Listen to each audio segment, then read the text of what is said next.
प्रेम से बोलिए तुलसी माता की जय। प्यारे भक्तगणों, आज आप सभी श्रवण करेंगे वैशाख मास में नित्य नेम से प्रतिदिन सुने जाने वाली माँ तुलसी की पावन कथा। इन कथाओं को प्रतिदिन श्रद्धा पूर्वक जो भी भक्त श्रवण करता है उसके सभी कष्ट कट जाते हैं। घर में अन्न धन के भंडार सदा भरे रहते हैं।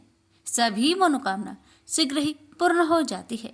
तो आइए श्रवण करते हैं माँ तुलसी की पावन कथा। कथा को पूरा सुनिए और दूसरे भक्तों के पास भी शेयर कीजिए।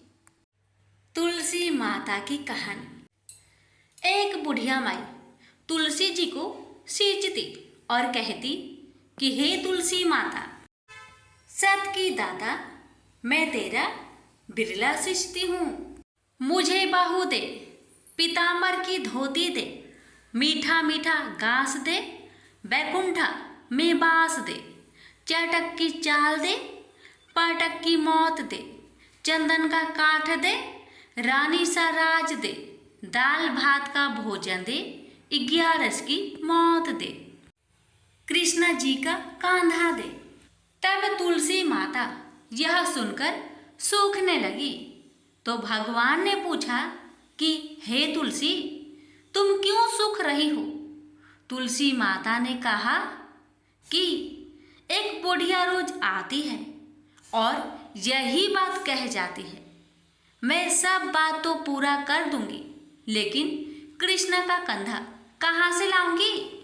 तो भगवान बोले, जब वो मरेगी तो मैं अपने आप ही कंधा देने आऊंगा। तू बुढ़िया माई से कह देना। जब बुढ़िया माई मर गई, सब लोग आ गए। जब माई को ले जाने लगे तो वह किसी से न उठी। तब भगवान एक 12 बरस के बालक का रूप धारण करके आए। बालक ने कहा, मैं कान में एक बात कहूँगा तो बुढ़िया माई उठ जाएगी। बालक ने कान में कहा, बुढ़िया माई मन की निकाल ले, पीतांबर की धोती ले, मीठा मीठा ग्रास ले, बैकुंठा में बास ले, चटक की चाल ले, पाटक की मौत ले, कृष्ण जी का कांधा ले। यह सुनकर बुढ़िया माई हल्की हो गई। भगवान ने कंधा दिया और बुढ़िया माई को मुक्ति मिल गई।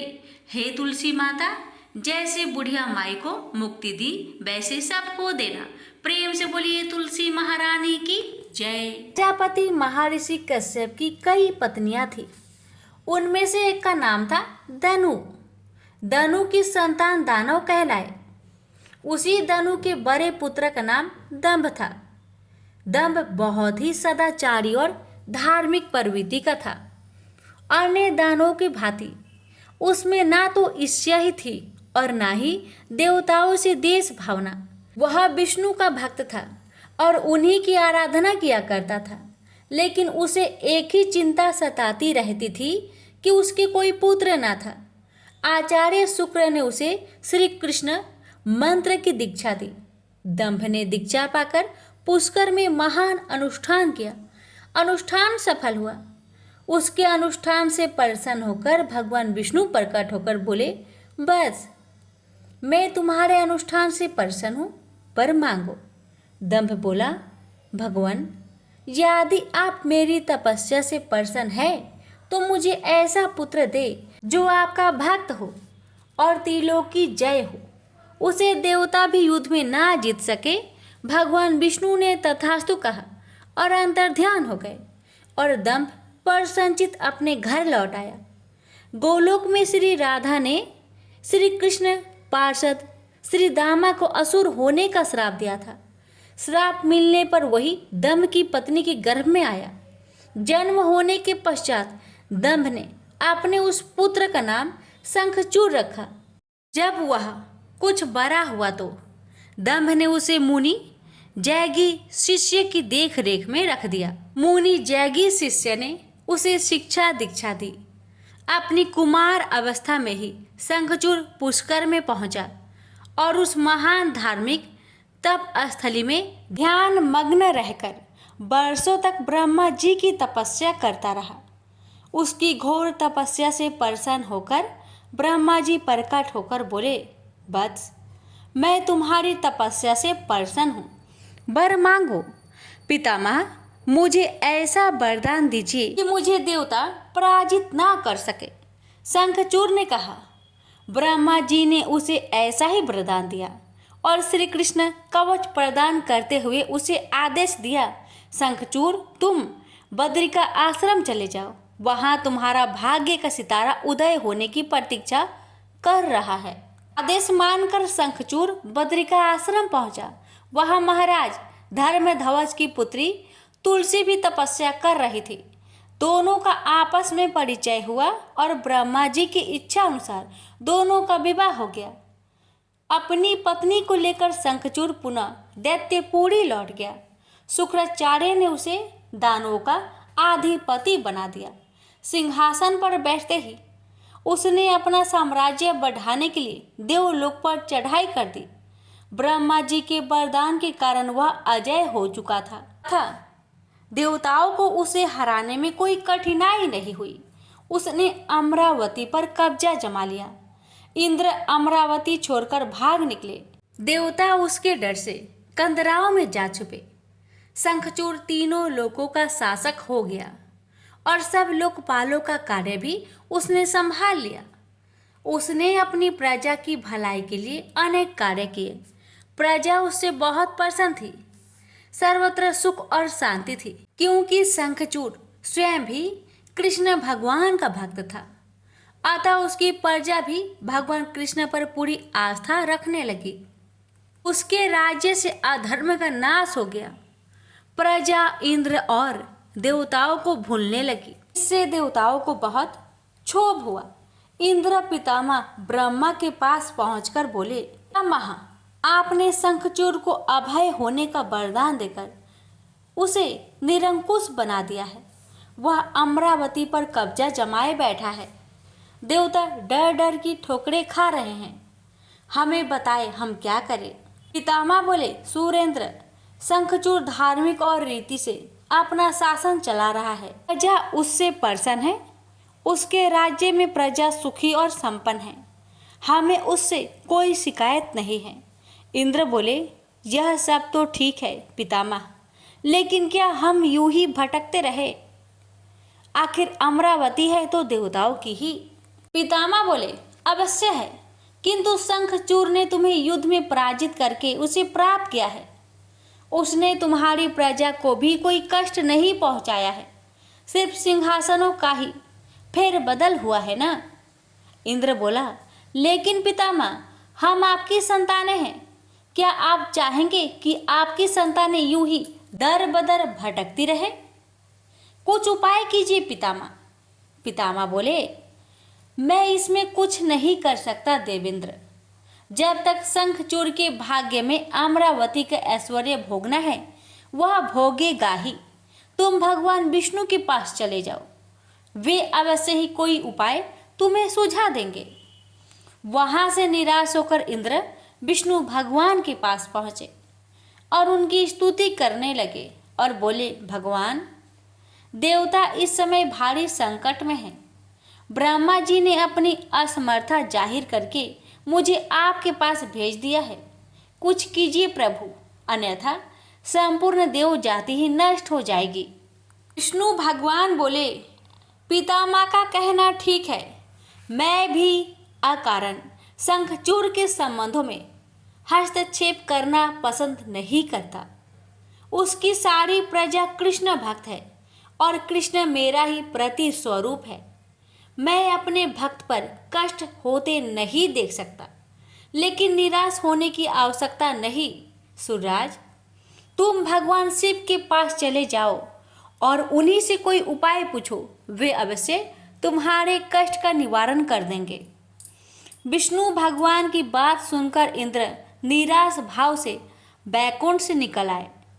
अंत में वह भगवान शिव के पास कैलाश पर्वत न जाकर शिवलोक पहुँचे और भगवान शिव की स्तुति करके अपने आने का प्रयोजन बताया।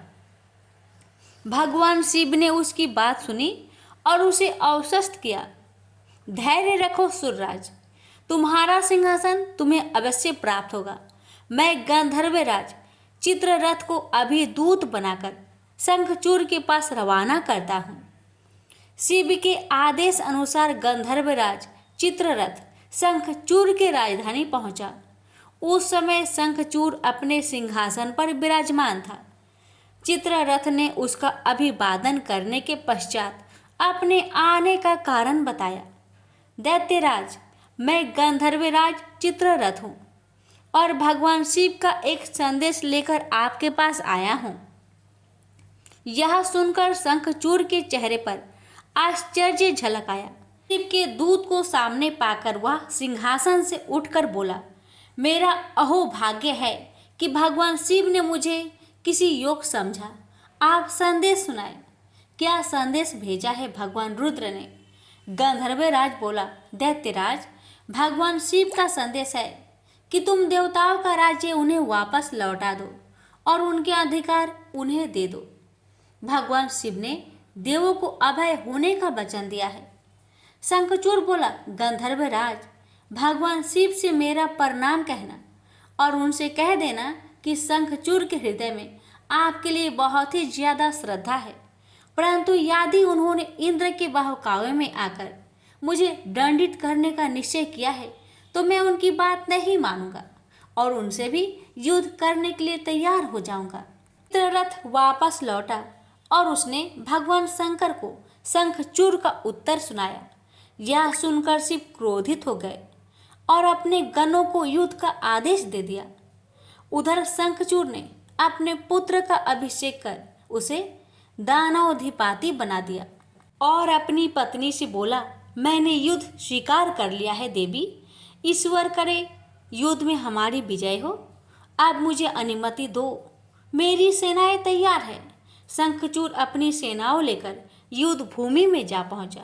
दोनों सेनाओं गोमतत्र पर्वत के समीप एक दूसरे के आमने सामने आ खड़ी हुई। भगवान शिव ने शंखचूर के पास एक बार फिर संदेश भेजा कि वह नादानी ना करे और युद्ध से दूर रहकर उनकी बात मान ले, किंतु शंखचूर न माना और दोनों सेनाओं में घनघोर युद्ध छिड़ गया। भगवान शिव और शंखचूर आमने सामने डट गए। दोनों में अनेक अस्त्र शस्त्रों से युद्ध होने लगा। फिर भगवान शिव ने जैसे ही शंखचूर का वध करने के लिए त्रिशूल उठाया तो आकाशवाणी हुई, देवाधिदेव आप प्रलयंकर है, सर्वसमर्थ है, किंतु आपको मर्यादा की रक्षा करनी चाहिए। श्रुति की मर्यादा को नष्ट ना करे। जब तक शंखचूर के पास हरि का कवच है और जब तक उसकी पतिव्रता पत्नी मौजूद है तब तक उस पर बुढ़ापा नहीं आ सकता और ना ही उसकी मृत्यु हो सकती है। आकाशवाणी के खत्म होते ही शिव का त्रिशूल अपने आप रुक गया। तभी भगवान विष्णु प्रकट हुए। शिव से बोले, भगवान आपने तो मुझे बड़े धर्म संकट में डाल दिया है। आप ही ने तो इंद्र को मेरे पास भेजा और जब मैंने उसे अभय करने के लिए युद्ध आरंभ किया तो अब आपका ही कवच आड़े आ रहा है। अब आप ही कोई उपाय सोचिए। विष्णु बोले, शंखचूर के श्राप का समय अब समाप्त होने ही वाला है। भगवान अब इसे असुर योनि से मुक्त करके गोलोक भेजना पड़ेगा। यह कृष्ण भक्त है और कृष्ण मेरा ही प्रति स्वरूप है, अतः इसे वापस गोलोक भेजना होगा। फिर विष्णु ने एक ब्राह्मण का वेश धारण किया और शंखचूर के पास पहुंचकर बोले, दानवराज मैं एक निर्धन ब्राह्मण हूँ, कुछ पाने की आस के लिए आपके पास आया हूँ। शंखचूर बोला, मांगो वृषभवर, जो भी मेरे पास है उसे दे देने में मुझे किंचित भी विलंब नहीं लगेगा। मेरा सिर भी मांगोगे तो वह भी देने से मैं इनकार नहीं करूँगा। आप आदेश तो दो। ब्राह्मण भेषधारी विष्णु बोले, दैत्यराज मुझे आपका सिर नहीं आपका कवच चाहिए। बोलिए, देंगे अपना कवच। शंखचूर ने अपना कवच उतारकर ब्राह्मण भेषधारी विष्णु को सौंपते हुए कहा, अवश्य यदि भगवान कृष्ण की ऐसे ही इच्छा है तो ऐसा ही होगा। आप कवच ले जाइए। ब्राह्मण भेषधारी विष्णु कवच लेकर दैत्यपुरी पहुँचे। फिर उन्होंने शंखचूर का भेष धारण किया और राजमहल में जाकर शंखचूर की पत्नी तुलसी के पास पहुँचे। तुलसी ने उन्हें अपना पति ही समझा और उनका स्वागत किया। उस रात विष्णु शंखचूड़ के महल में ही ठहरे। अचानक ही पतिव्रता तुलसी को धोखे का आभास हुआ। वह चौंक कर बिस्तर से उठी, बोली, कौन है तू और मेरे साथ छल करने का तुम्हें साहस कैसे हुआ? जल्दी बोल, अन्यथा अपने पतिव्रत तेज से अभी भस्म करती हूँ। विष्णु अपने वास्तविक रूप में प्रकट हो गए। उन्होंने तुलसी को समझाते हुए कहा, सुनो जी, तुम्हारे पति का समय पूरा हुआ। एक श्राप के कारण ही उसे असुर योनि में आना पड़ा था। अब से वह गोलोक में रहेगा, क्योंकि तुम्हारा पतिव्रत धर्म ही उसकी रक्षा कर रहा था। इसलिए मुझे छल करके तुम्हें कलुषित करना पड़ा। तुलसी रोते हुए बोली, यह आपने अच्छा नहीं किया भगवान। क्यों मेरे साथ छल करके मेरा अस्तित्व नष्ट किया? मैं श्राप देती हूँ कि आज से आपको भी पत्थर बन जाना पड़ेगा। आप में दया ममता नहीं है, आप पत्थर है पत्थर। विष्णु बोले, और मैं भी तुम्हें वर देता हूँ तुलसी कि मेरे पत्थर बन जाने पर तुम्हें भी मेरे पास ही स्थान मिलेगा। भविष्य में लोग तुलसी और शालिग्राम की पूजा करेंगे। तुलसी के बगैर शालिग्राम की पूजा अधूरी रहेगी। उसके बाद विष्णु अंतर्ध्यान हो गए और युद्ध भूमि में खड़े शिव को अपनी दिव्य शक्ति से सब कुछ बता दिया। शंखचूड़ और शिव में पुनः युद्ध आरंभ हो गया, किंतु तुलसी के पतिव्रत धर्म नष्ट हो जाने से शंखचूड़ की शक्ति घट गई थी। अतः शिव ने अपना त्रिशूल उसकी ओर फेंका तो वह सीधा शंखचूड़ की हृदय स्थल को भेद गया। वातावरण में हजारों बिजलियां एक साथ कौंध गई। चारों दिशाएं कांप उठी और देखते ही देखते शंखचूड़ धरती पर जा गिरा। गिरते ही उसके प्राण पेखरू उड़ गए। श्राप से मुक्ति मिलते ही श्री दामा गोलोक जा पहुंचा। उसकी भस्म से एक शंख प्रकट हुआ, जो कालांतर में भगवान शिव के हाथों की शोभा बना। देवताओं ने शिव की जय जयकार की और इंद्र को अपना सिंहासन पुनः प्राप्त हो गया। प्रेम से बोलिए, हर हर महादेव, माता पार्वती की जय, लक्ष्मी नारायण की जय, तुलसी माता की जय, शालिग्राम भगवान की जय। एक बार राधा रानी जी सखी से बोली, सखी, तुम श्री कृष्ण की प्रसन्नता के लिए किसी देवता की ऐसा पूजा बताओ जो परम सौभाग्यवर्धक हो। तब समस्त सखियों में श्रेष्ठ चंद्रनन्ना ने अपने हृदय में एक क्षण तक कुछ विचार किया, फिर बोली। चंद्रनन्ना ने कहा, राधे, परम सौभाग्यदायक और श्री कृष्ण की भी प्राप्ति के लिए वरदायक व्रत तुलसी की सेवा। तुम्हें तुलसी का सेवा का ही नियम लेना चाहिए, क्योंकि तुलसी का यदि स्पर्श अथवा ध्यान, नाम, संकीर्तन, आरोपण, सिंचन किया जाए तो महान पुण्यप्रद होता है। राधे, जो प्रतिदिन तुलसी की 9 प्रकार से भक्ति करते हैं, वे कोटि सहस्त्र योग तक अपने उस सत्कृत्य का उत्तम फल भोगते हैं। मनुष्य की लगाई हुई तुलसी जब तक शाखा पर शाखा, बीज, पुष्प और सुंदर दलों के साथ पृथ्वी पर बढ़ती रहती है, तब तक उनके वंश में जो जो जन्म लेता है वो सभी वो हजार कल्पों तक श्री हरि के धाम में निवास करते हैं। जो तुलसी मंजरी सिर पर रखकर प्राण त्याग करता है, वो सैकड़ों पापों से युक्त क्यों न हो, यमराज उसकी ओर देख भी नहीं सकता। इस प्रकार चंद्रनन्ना की कही बात सुनकर राजेश्वरी श्री राधा ने साक्षात श्री हरि को संतुष्ट करने वाले तुलसी सेवन का व्रत आरंभ किया। केतकी वन में 100 हाथ गोलाकार भूमि पर बहुत ऊंचा और अत्यंत मनोहर श्री तुलसी का मंदिर बनवाया, जिसकी दीवार सोने से जड़ी थी और किनारे किनारे पद्म राग मणि लगी थी।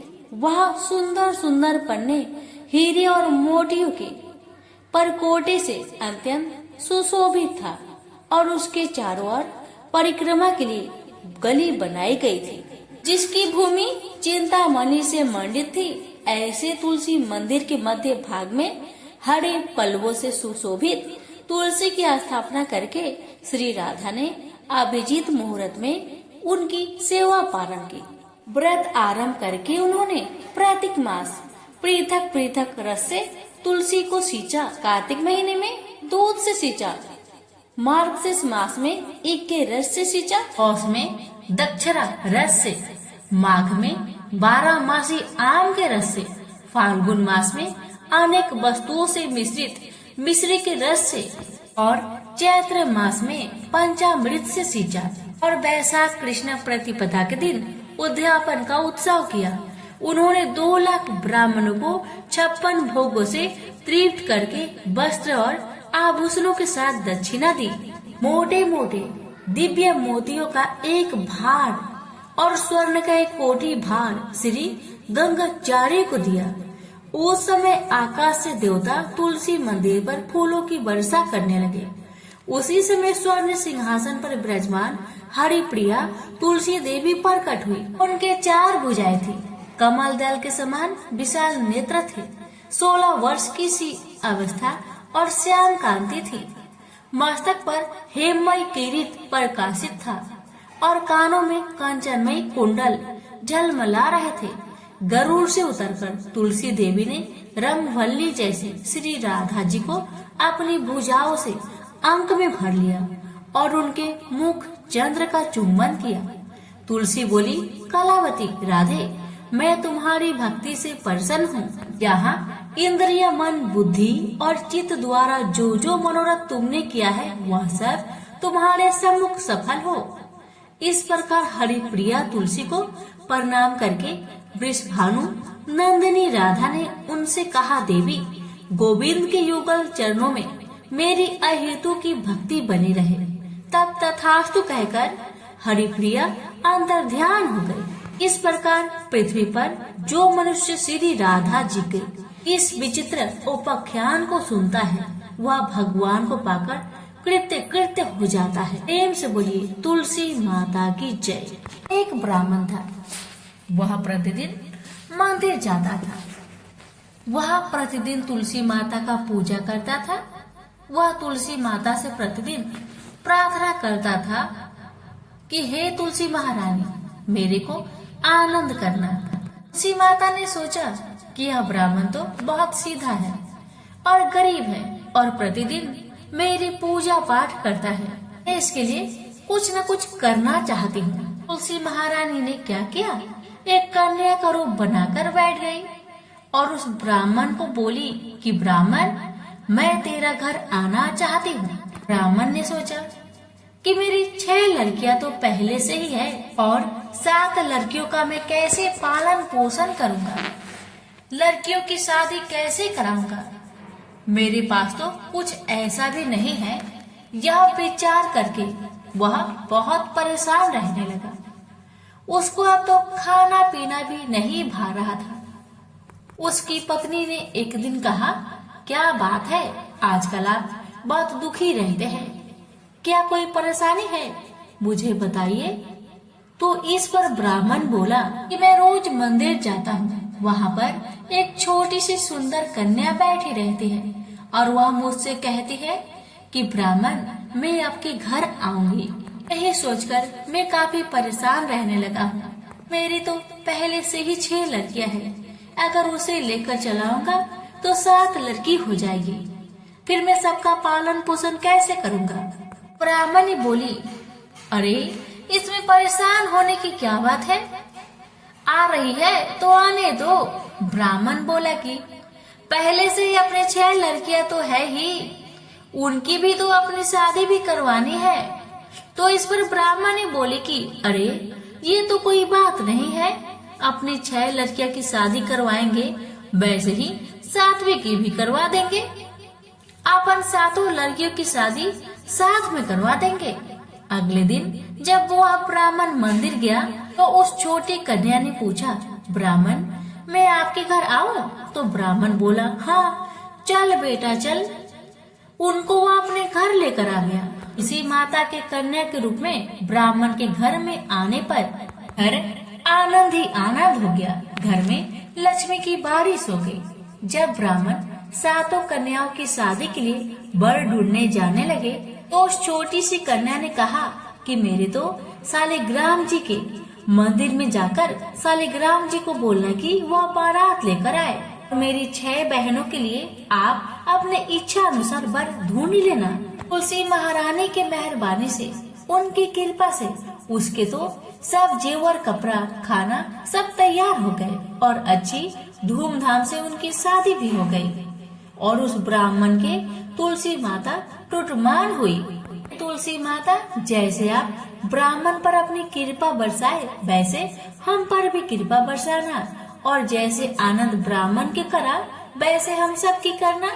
प्रेम से बोलिए तुलसी महारानी की जय। तुलसी से जुड़ी एक कथा बहुत प्रचलित है। श्रीमद् देवी भागवत पुराण में इनके अवतरण की दिव्य लीला कथा भी बनाई गई है। एक बार शिव ने अपने तेज को समुद्र में फेंक दिया था।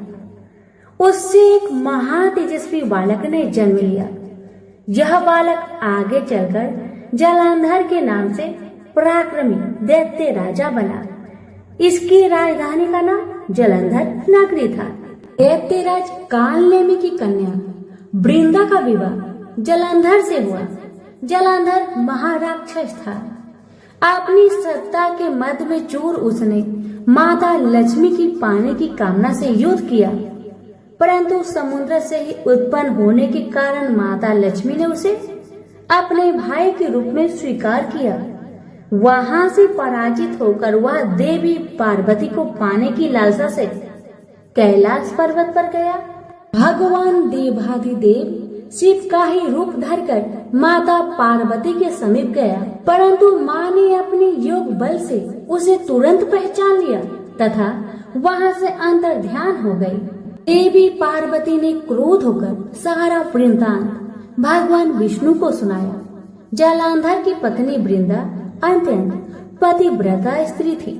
उसी के पतिव्रत धर्म की शक्ति से जलंधर न तो मारा जाता था और न ही पराजित होता था। इसलिए जलंधर का नाश करने के लिए वृंदा के पतिव्रत धर्म को भंग करना बहुत जरूरी था। इसी कारण भगवान विष्णु ऋषि का भेष धारण करके वन में जा पहुँचे, जहाँ वृंदा अकेली भ्रमण कर रही थी।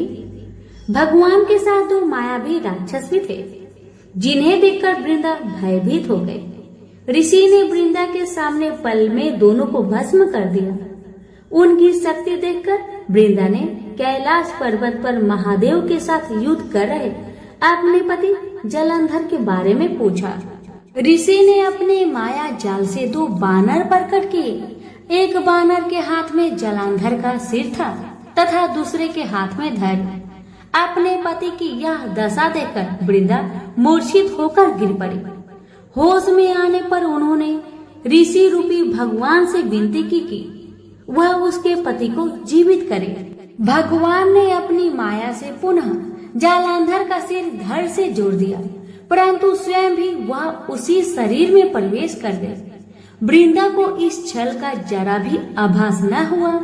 जलंधर बने भगवान के साथ वृंदा पतिव्रता का व्यवहार करने लगी, जिससे उसका अस्तित्व भंग हो गया। ऐसा होते ही वृंदा का पति जलंधर युद्ध में हार गया। इसी सारी लीला का जब वृंदा को पता चला तो उसने क्रोध होकर भगवान विष्णु को शीला होने का श्राप दे दिया तथा स्वयं सती हो गई। जहाँ वृंदा भस्म हुई वहाँ तुलसी का पौधा उगा। भगवान विष्णु ने वृंदा से कहा, हे वृंदा, तुम अपने अस्तित्व के कारण मुझे लक्ष्मी से भी अधिक प्रिय हो गई हो। अब तुम तुलसी के रूप में सदा मेरे साथ रहोगी। जो मनुष्य भी मेरे शालिग्राम रूप के साथ तुलसी का विवाह करेगा उसे इस लोक और परलोक में विपुल यश प्राप्त होगा। जिस घर में तुलसी होती है वहाँ यम के दूत भी असमय नहीं जा सकते। गंगा व नर्मदा के जल में स्नान तथा तुलसी का पूजन बराबर माना जाता है। चाहे मनुष्य कितना भी पापी क्यों न हो, मृत्यु के समय जिसके प्राण मंजरी रहित तुलसी और गंगा जल मुख में रखकर निकल जाते हैं, वह पापों से मुक्त होकर बैकुंठ धाम को प्राप्त होता है। जो मनुष्य तुलसी व आंवलों की छाया में अपने पितरों का श्राद्ध करता है उसके पितर मोक्ष को प्राप्त हो जाते हैं। उसी दैत्य जालंधर की यह भूमि जालंधर नाम से विख्यात है। सती वृंदा का मंदिर मोहल्ला कोट किशनचंद में स्थित है। कहते हैं इस स्थान पर एक प्राचीन गुफा थी जो सीधी हरिद्वार तक जाती थी। सच्चे मन से 40 दिन तक सती वृंदा देवी के मंदिर में पूजा करने से सभी मनोरथ पूर्ण होते हैं। तो प्रेम से बोलिए तुलसी मैया की जय। बहुत समय पहले की बात है। एक गांव में एक ननद भाभी रहा करती थी। ननद अभी कंवारी थी। उस परिवार में ननद, भाभी और भाई, इन तीनों के अलावा और कोई भी नहीं रहता था। भाभी तो कभी कोई पूजा पाठ करती ही नहीं थी और ननद हर रोज तुलसी माता की पूजा किया करती थी, उनकी बड़ी सेवा करती थी। बिना तुलसी पूजन के ननद कभी भोजन नहीं करती थी। ननद का पूजा पाठ देख के भाभी को बहुत क्रोध आता था। कभी कभी भाभी तो अपनी ननद से ऐसे भी कह देती थी कि जब तुम्हारा विवाह होगा ना तो मैं तुम्हें और बराती को तुलसी ही खाने दूंगी और दहेज में यही दूंगी। इसी तरह समय निकलने लगा, दिन बीतने लगी। अब तो ननद भी बड़ी हो गई थी। भाई ने अपने बहन के लिए एक अच्छा घर और बर ढूंढा। अब तो बहन की शादी पक्की हो गई। बहन की शादी वाले दिन भाभी ने क्या किया, बारातियों के सामने तुलसी का गमला फोड़कर रख दिया। लेकिन ननद की सच्ची भक्ति और श्रद्धा से तुलसी माता बहुत प्रसन्न थी। इसी कारण से तुलसी माता की कृपा से तुलसी का गमला स्वादिष्ट व्यंजन में बदल गया। ये चमत्कार देखकर भाभी बहुत आश्चर्यचकित हो गई। लेकिन फिर भी उसका आदत नहीं गया। उसने फिर क्या किया, अपने ननद को गहने के बदले में तुलसी की मंजरी पहना दी। लेकिन तुलसी माता की कृपा से वह मंजरी भी सोने के आभूषण में बदल गए। ये देखकर भी भाभी बहुत हैरान हुई, मगर फिर भी अपनी करतूत करनी ना बंद किया। उसने फिर वस्त्रों के स्थान पर तुलसी का जनेऊ रख दिया। लेकिन तुलसी माता की कृपा से वह तुलसी का जनेऊ रेशमी और सुंदर वस्त्र में बदल गया। ननद की भाभी बहुत पापिन थी, इसलिए तुलसी माता की महिमा को न जान सकी।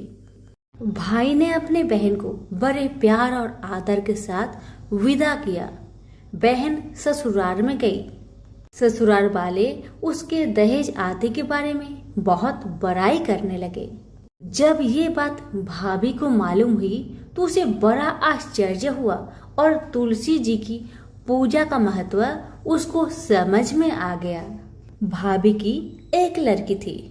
अब भाभी सोचने लगी, क्यों ना मैं भी अपनी बेटी को तुलसी माता की पूजा करने को कहूँ। अब तो भाभी अपनी लड़की से कहने लगी कि तू भी तुलसी माता की सेवा कर, तुझे भी बुआ की तरह फल मिलेगा। पर लड़की अपनी माँ के जैसी ही थी, उसे तुलसी की सेवा में मन नहीं लगता था। भाभी की लड़की हर रोज सुबह स्नान करके ऊपर के मन से अपनी माँ की बात रखने के लिए तुलसी माता की पूजा कर लिया करती थी, मगर मन उसका पूजा में कभी नहीं लगा। इसी तरह समय बीतते गया। इस बार भाभी ने खुद अच्छा घर और वर देखकर अपनी बेटी का विवाह तय किया। और जब विवाह का समय आया तो भाभी ने सोचा, जैसा व्यवहार मैंने अपनी ननद के साथ किया वैसा ही व्यवहार मैं अपनी बेटी के साथ करूंगी, क्योंकि मैंने जो ननद के साथ व्यवहार किया उसी व्यवहार के कारण ननद को इतनी इज्जत मिली थी। क्यों ना मैं भी अपनी लड़की के साथ वैसा ही व्यवहार करूं। अब जैसे ही बाराती वाले आए, भाभी ने तुलसी जी का गमला को फोड़कर बाराती के सामने रख दिया, परंतु इस बार मिट्टी मिट्टी ही रही। मंजरी व पत्ते भी अपने पूर्व रूप में ही रहे तथा जनेऊ भी जनेऊ ही रहा। सभी बाराती भाभी की बुराई करने लगे। ससुराल में भी लड़की की और उसकी माँ की बहुत बुराई हो रही थी। भाभी को अपनी ननद से बहुत जलन होता था। इस कारण भाभी अपनी ननद को बहुत कम ही घर पर बुलाया करती थी। पर भाई अपने बहन को बहुत मानता था।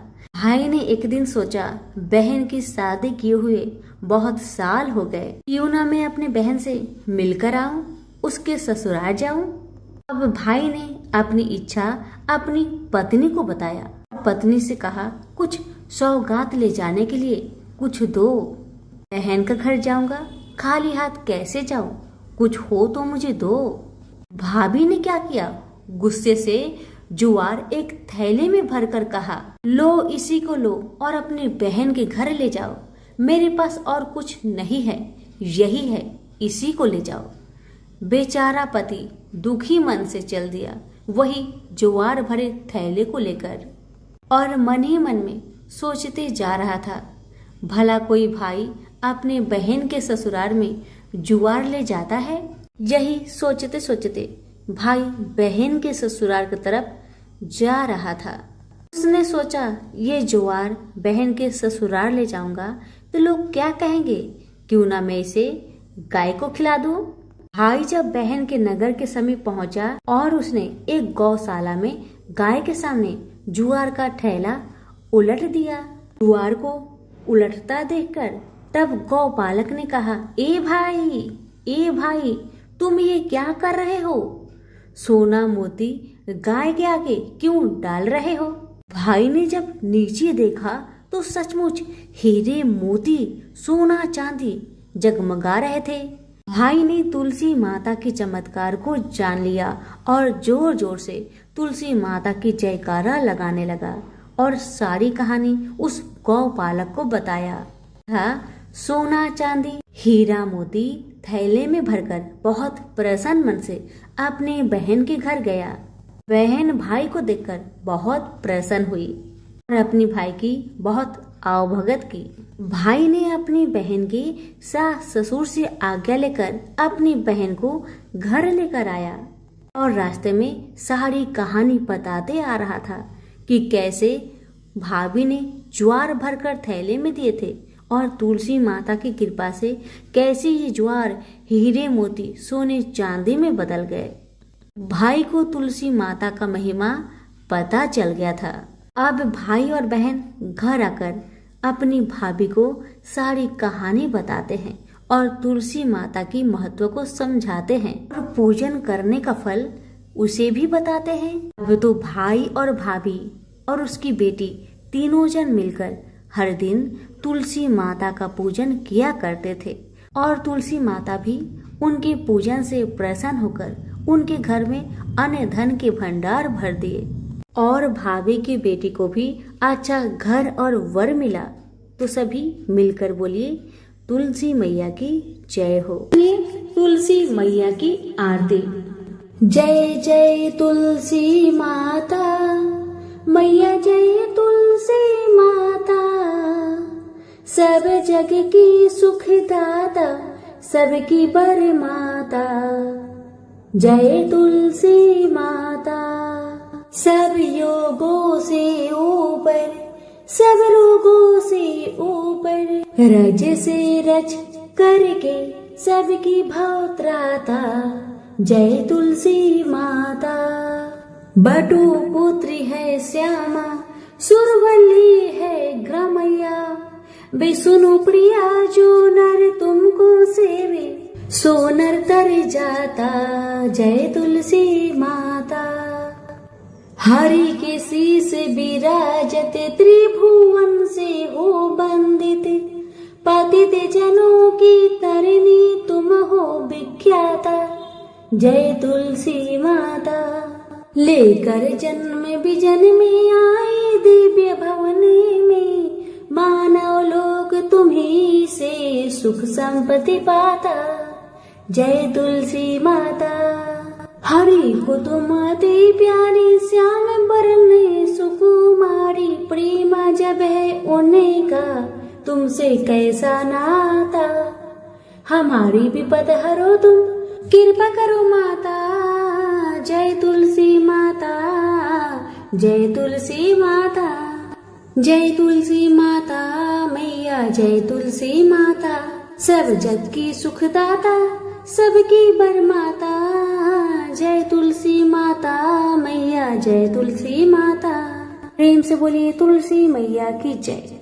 वीडियो को लाइक शेयर करना ना भूले। धन्यवाद।